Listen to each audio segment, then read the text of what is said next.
Like, you live in an area that's just full of violence. When things happen, 9 times out of 10 is going to be another reaction to that action.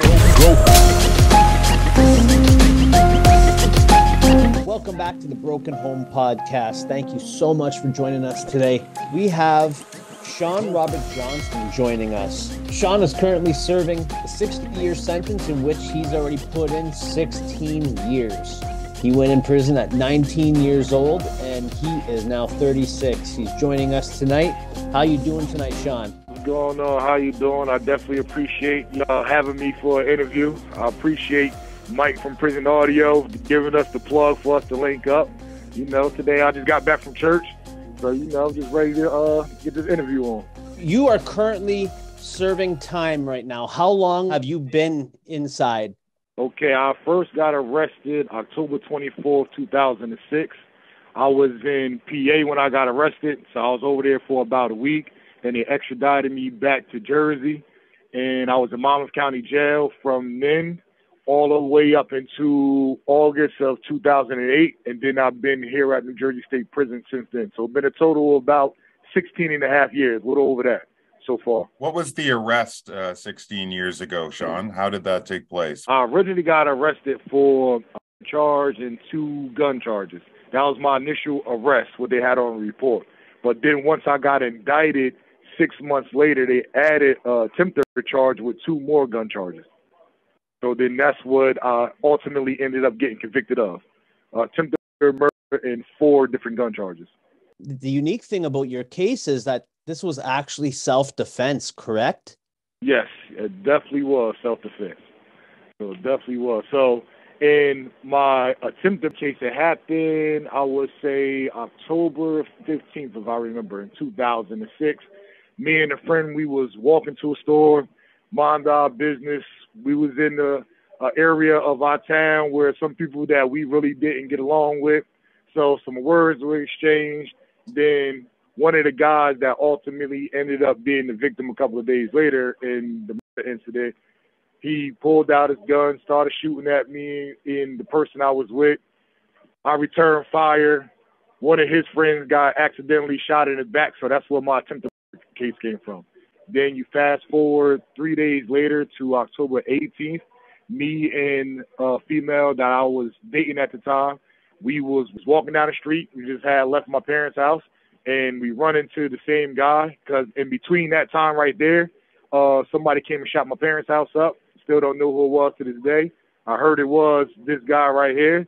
The victim, his name was Talik Pugh, and I confronted him about it. You know, just asked him like, yo, I heard that you the one that shot up my parents' house.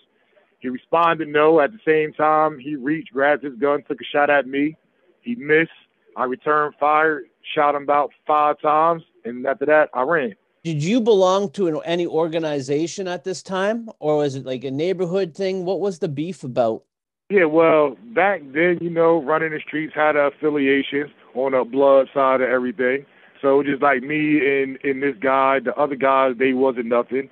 The beef was just like, it wasn't over nothing specific between us and them. It actually started because 2 people actually got into a fight, and it just escalated from a fight to where it ultimately ended up at. This all took place in New Jersey, is that correct? Yes, Asbury Park, New Jersey. What are the gun laws in New Jersey like? Just from us being in Canada, we know really nothing what it's like state to state. But what's the deal in New Jersey with gun laws? Well, you know, when it comes to like the whole Second Amendment thing, you have a right to carry a firearm and all that. But then, you know, it comes with rules with that. You got to have a permit. You got to have all this extra stuff that's with it. So in my case, one of the charges, well, 2 of them, that was a gun charge. One for the attempted murder, one for the charge, was possession of a weapon for an unlawful purpose and possession of a weapon for not first obtaining a permit. So I did not have a permit for the gun that I had. So I really don't know the whole structure of gun laws. I heard about like 20,000 different ones, but basically I didn't have a permit for the gun that I had. Was the gun legal? It wasn't stolen, but it definitely wasn't legal. We had our ways of obtaining whatever that we needed to obtain at that time, and that's how I had the one that I had. So you guys are walking and you had this first interaction and he popped shots at you first. Was that correct? Yeah, well, first we walked to the store. Like I said, this part of where we at, we on the street is Comstock and Prospect. So it's a store called Sheffield's Market right there. So on this side over here, it's on a familiar street. It merges with a street called Bangs Avenue. And like we was like further down or where we used to be out on Bangs Avenue and like all of our guys. So we go to the store. Like this is not the store that we go to as far as on an everyday thing, but it's like the closest one to where we at. So we actually just going to the store just to buy some food. That's where it started from. So we go to the store, we go to buy some food, and we seen a couple of guys that we had some words with in the past. The guy that I was with, he was supposed to fight one of the guys. That turned into one of his friends pulling out a gun and took shots at us. So then that caused me to return fire, and then one of them accidentally got shot in the back. So that's where the attempted murder charge came from. You ran after that happened. So how long until you were in custody after that incident? That happened on, I say, about October 15th. So I was still on the streets because I wasn't a suspect for that case at all. So I still was on the streets. That actually, like I said, it didn't come up until I was already arrested maybe about a week later for the murder charge. And that charge didn't come up until 6 months in. When they indicted me on the murder charge, they also indicted me on the attempted murder charge too. For the murder charge, take us through that. How did that day start? What happened? How did the interaction take place? Let's hear it all. That morning, I was at my parents' house with, like I said, my thin girlfriend at that time that I was dating. And I get a phone call. Somebody wanted me to come where they was at. So, I get dressed. I'm actually was on the phone talking to my mother as I was walking down the street. So we lived on a street called Pine Street at that time. So we walked down Pine Street, up about a block. We make a right on a street that leads us to Monroe, then it directly leads us to a street called Prospect. We walking down Prospect. We walking past a guy that's one of the friends to the victim. So it's nothing of it. So we just walk past him. So I run into a guy. His name is Brian Wilson. I met him a few days prior.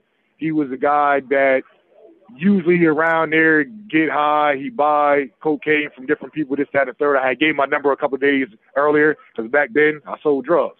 So we was having a conversation, me and him and the girl, we walking. We having a conversation about him having the wrong number to the phone number I gave him. So we was going over the number, and I actually gave him the wrong number. So from there, we just having a casual conversation. So we're walking down Prospect, and then we make a right on a street called Summerfield. He's walking in front of me now with the female that I was with, and as they're walking in front of me, the victim, as I said, Talik, he's coming towards our way. So when he's coming towards our way, I see him, he see me. Them two pass him by already. They having a conversation, the female I was with and the guy, Brian, and we stopped in about maybe 10 feet apart. So I asked him, I'm like, yo, I heard you shot up my mom's house the other day. So he's like, no. But in the midst of that, like I said, he reached inside his hoodie and grabbed his gun. So he take a first shot at me. I'm about 6'5". He's only about 5'8", 5'9". So, like the height disparity is kind of different. So he missed.